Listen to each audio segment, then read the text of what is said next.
ఈరోజు సాయంకాల వేళ ఆయన మన పాఠశాలకి ఆహ్వానించడం జరిగింది. మీ అందరికీ తెలుసు, మేఘాలకి చల్లగాలి తోడైందనుకోండి చినుకులు పడతాయి, కళాకారులకి వేదికలు తోడయ్యాయి అనుకోండి చెనకులు పడతాయి. కానీ ఇలాంటి గొప్ప కళాకారులకి మలాంటి పాఠశాల లాంటి వేదికలు తోడైతే మీ అందరూ చప్పట్లు పడతాయి.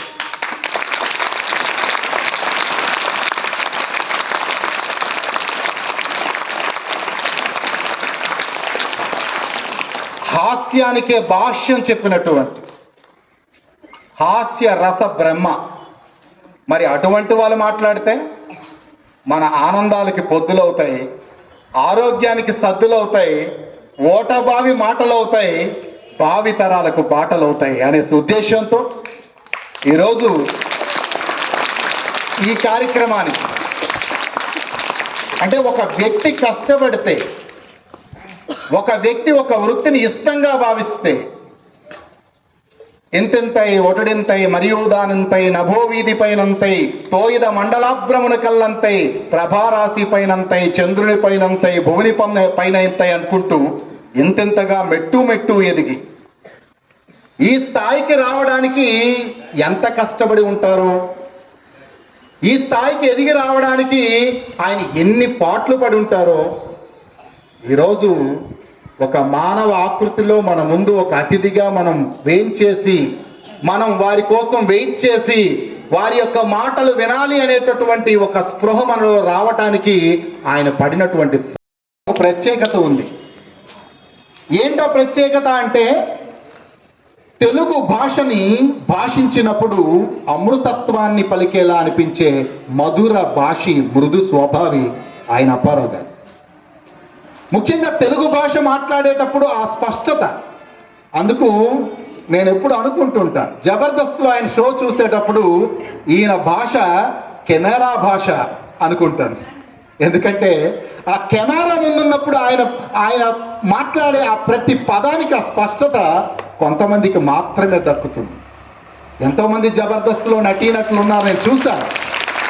కానీ ఇంతమంది నటీనటుల్లోకెల్లా జబర్దస్త్ అనే ప్రోగ్రాంలో చక్కగా మాటలు విందాము అనిపించేటటువంటి మృదు మధురమైనటువంటి ఆ తెలుగు భాష ఆయన నోట వినడం నాకెప్పుడూ కూడా చాలా ఆనందం అనిపిస్తూ ఉంటుంది.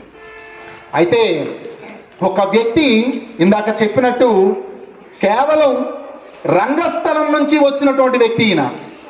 సినిమాల్లో మీరు గమనిస్తే ఒక ఏఎన్ఆర్ కానీ, ఒక ఎన్టీఆర్ కానీ, ఇలాంటి ఎంతోమందిని మీరు చూస్తే చాలామంది రంగస్థలంపై నటించి సినిమాల్లో బాగా రాణించిన వాళ్ళే. ఎందుకంటే వాళ్ళకి మూలాలు తెలుసు, నటనలో మూలాలు తెలుసు. అటువంటి నటన అనే దానికి అద్భుతమైనటువంటి వ్యాఖ్యానం అప్పారావు గారు. కాబట్టి ఈరోజు ఒక ప్రత్యేక అతిథిగా, ఎందుకంటే ఈయన ఈరోజు వచ్చేటప్పుడు నేను పెద్ద హడావిడి ఇక్కడ చేయలే. ఎందుకంటే మన కుటుంబంలో ఉండేటటువంటి వ్యక్తి వచ్చినప్పుడు చాలా సాధారణంగానే ఉంటాం. ఆయన ఎప్పుడు అతిథి అని నేను అనుకోలేదు, మన కుటుంబంలో మనిషి అనుకున్నాను. కాబట్టే ఈరోజు చాలా సాధారణంగా మీ ముందు నేను ఆయన కూర్చుని పెట్టాను. ఎందుకంటే గొప్పలకు పోయే వ్యక్తిత్వం కాదు, గొప్ప మనసున్న వ్యక్తిత్వం. కాబట్టి ఈరోజు ఆయన మన దగ్గరికి వచ్చారని నేను మనస్ఫూర్తిగా ఆయనకి అభినందనలు తెలియజేస్తున్నాను. కాబట్టి మనకి ఈ సాయంకాల వేళ చక్కనైనటువంటి మాటల్ని ఆయన నోట వినిపించుకొని ఎంతగా ఆయన కష్టపడ్డారో ఈరోజు ఈ స్టేజ్కి రావడానికి. మరి జబర్దస్త్ అంటే అర్థం ఏంటో తెలుసా? జబర్దస్త్ అంటే ఏంటి? ఒక కామెడీ షో అని మీకు తెలుసు. అసలు జబర్దస్త్ అంటే అర్థం ఏంటి? జబర్దస్త్ అంటే అర్థం అద్భుతం అని అర్థం.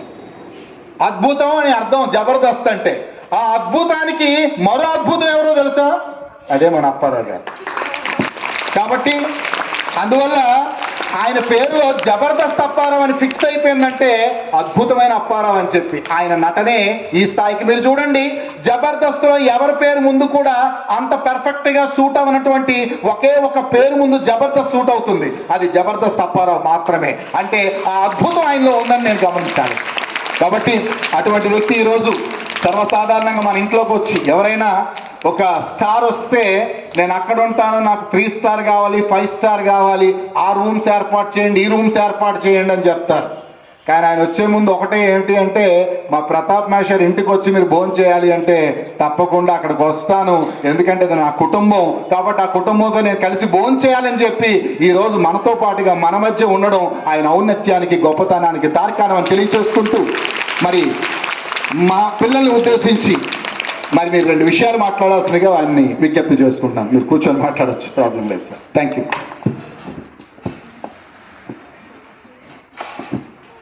Hi, my dear lovely children. How are you? Say loudly. Again. ఇప్పుడు ఇక్కడి నుంచి డైరెక్ట్గా బస్సులు ఎక్కేస్తారా, మళ్ళీ స్కూల్లో క్లాస్లోకి వెళ్తారా? ఇక్కడి నుంచి స్కూల్లోకి వెళ్తారా, మళ్ళీ క్లాస్కి, లేదా బస్సు ఎక్కి ఇంటికి వెళ్ళిపోతారా? గట్టిగా చెప్పాలి. So you free. మళ్ళీ క్లాస్కి వెళ్ళాలి, మేడం చెప్పిన వినాలి, హోంవర్క్ రాసుకోవాలి, ఇంటికి వెళ్ళి ఇవి లేదు కదా, అయిపోయింది, క్లాస్ అయిపోయింది కదా. ఇక్కడి నుంచి నిలబడ్డాననుకోండి, నేను మీకు 3 అడుగులే కనబడతా. ఇక్కడికి వచ్చారనుకో, నేను 5 అడుగులు కనబడి. ఇప్పుడు నేను ఫుల్గా కనబడుతున్నానా లేదా? భోజనాలు అందరూ చేశారా? నువ్వు చూడు, నువ్వు దాని మీద రిలాక్స్ అయిపోతున్నావు. కూర్చో, అలా ఉండు, బ్యాగ్ తీసే. నువ్వు ఎప్పుడైతే రిలాక్స్ అయిపోతావు, అన్నిట్లోనూ నువ్వు రిలాక్స్ అయిపోతావు. ఇప్పుడు బాగుందా లేదా? ఏ పేరు నీ పేరు? లోకేష్. లోకేష్కి ఒకసారి క్లాప్స్ ఇవ్వండి. ఎప్పుడైనా నువ్వు ఇలాగే కూర్చోవాలి, కానీ వెనకాల కుర్చీ ఇలా రిలాక్స్ అయిపోయావు అనుకో, నువ్వు అన్నింటిలో రిలాక్స్ అయిపోయి నువ్వు ఇప్పుడు ఎలర్ట్గా ఉంటావా లేదా? సరే, నా పేరు తెలుసా? ఎవరైనా చెప్పండి ఒకరు. ఇంకా నా పేరు తెలిసిన వాళ్ళు చేతులు ఎత్తండి. ఓ సూపర్. కానీ నా పేరు అప్పారావు గారు. నేను అందరూ నన్ను ముద్దుగా అప్పు అని పిలుస్తారు, పిలవండి. కానీ అడగొద్దు అప్పు.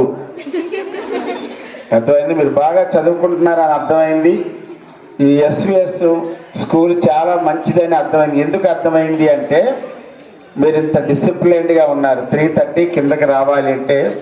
ఇప్పుడే శ్రావణమ్మ గారు తెలుసా? శ్రావణమ్మ గారు ఎవరు? పెద్ద మేడం. ప్రతాప్ సార్, శ్రీమతి గారు, శ్రావణమ్మ గారు ఇప్పుడు భోజనం పెట్టారు. ఇంకా నాకు తెలిసి ఈరోజు అయితే ఇంక నేను నైట్ అంతా తిన్న, ఎప్పుడో 9 గంటలకో 10 గంటలకో ఒకసారి తింటానేమో. అంత చక్కటి భోజనాలు పెట్టారు. ఆ తర్వాత సున్నుండలు, ఇంకా దాన్ని ఏమంటారు, పొంగడాలు, సున్నుండలు మీకు తెలుసా? అవి కూడా రెడీగా ఉన్నాయి. కాబట్టి నేను పడుకునే ముందు తింటానమ్మా అని వచ్చాను. వారి పిల్లలు కూడా లాస్యశ్రీ కానీ, బాబు పేరు ఏ పేరు? అనీష్ కూడా చాలా గొప్ప సర్వీస్ చేశారు నాకు డైనింగ్ టేబుల్ దగ్గర.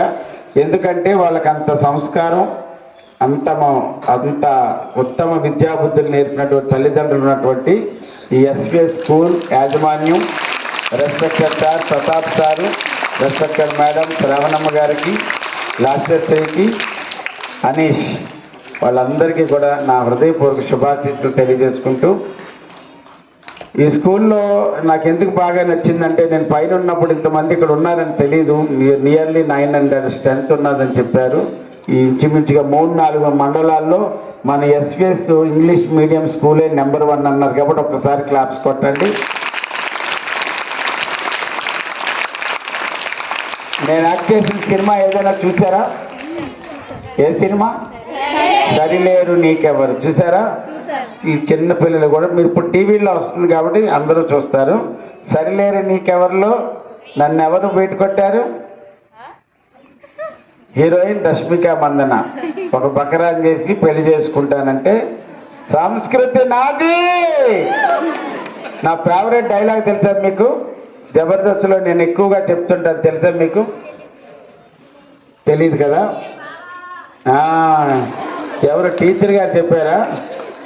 జబర్దస్త్లో నేను రోజమ్మ గారిని వదిన అనే మాటను ఇంగ్లీష్లో VADINA వదినా నాగబాబు గారినేమో బిఏ బావా. ఇక రాజు గారి కదా సినిమాలో what are you talking, give him a big round of applause. సరే మ్యాటర్కి వద్దాం. మీరు ఇంత బాగా చదువుకుంటున్నారంటే మీకు విద్యాబుద్ధులు నేర్పించినటువంటి గురుదేవులు, రెస్పెక్టెడ్ టీచర్స్కి, రెస్పెక్టెడ్ సార్స్ అందరికీ కూడా హృదయపూర్వక పాదాభివందనం తెలియజేసుకుంటున్నాను. ఒక స్కూల్ బాగుందంటే యాజమాన్యం గొప్పతనం ఉండాలి, రెండవది టీచర్స్ కష్టం, తర్వాత మిమ్మల్ని తీసుకొచ్చే ఇంక్లూడింగ్ మీ బస్ డ్రైవర్సు, వాళ్ళకు కూడా మనం చాలా రెస్పెక్ట్ ఇవ్వాలి. కాబట్టి అందరూ ఈ స్కూల్ కోసం మంచిగా పనిచేస్తున్నారు. ఈరోజు నిజానికి ఇక్కడ మదనాపురం అని ఉంది, అక్కడ ఒక డ్రామా వేయడానికి వచ్చాను.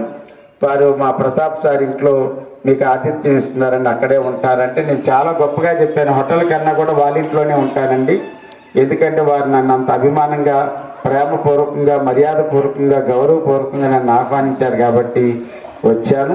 జనరల్గా వాళ్ళ ఇంట్లో ఎవరితో పని వాళ్ళ చేతైనా సరే భోజనాలు పెట్టించవచ్చు, కానీ మేడం శ్రావణి మేడం చాలా గొప్పగా నాకు దగ్గరుండి భోజనాలు పెట్టి, పిల్లలు కూడా లాస్యశ్రీ గారు, అనిశ్రీ కానీ, అనీష్ కానీ చాలా గొప్పగా సర్వీస్ చేశారు. చాలా చాలా సంతోషం.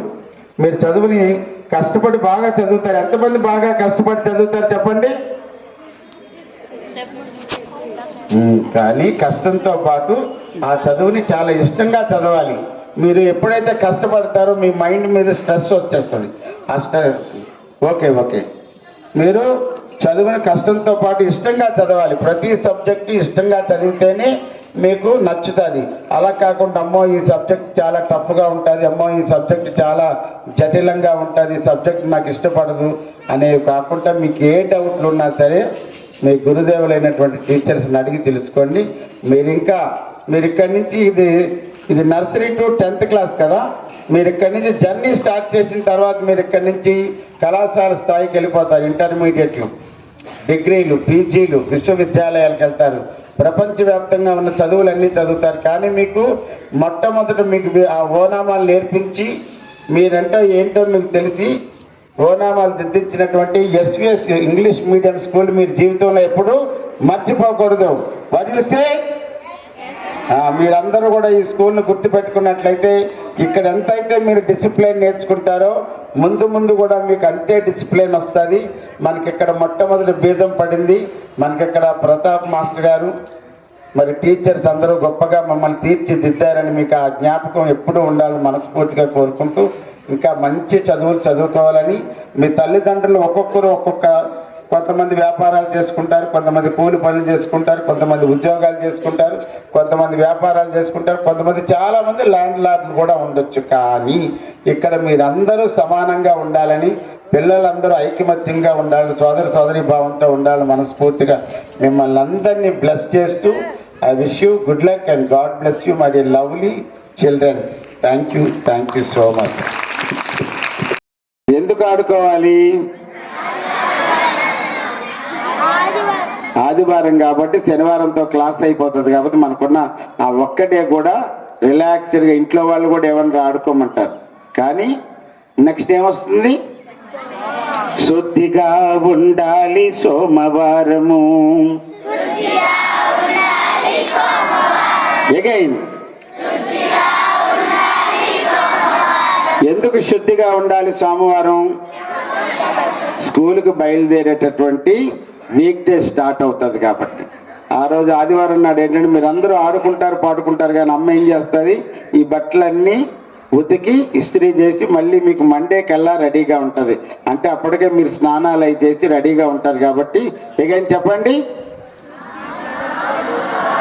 శుద్ధిగా ఉండాలి సోమవారము, మంచిగా మెలగాలి మంగళవారము. అంటే మిగతా రోజుల్లో మంచిగా మెలగాల వద్దా? మాట కోసం కాబట్టి మంచిగా మెలగాలి మంగళవారం. బుద్ధిగా ఉండాలి బుధవారము. ఇప్పుడు నేను ఎక్కడి నుంచి స్టార్ట్ చేశాను పాటని?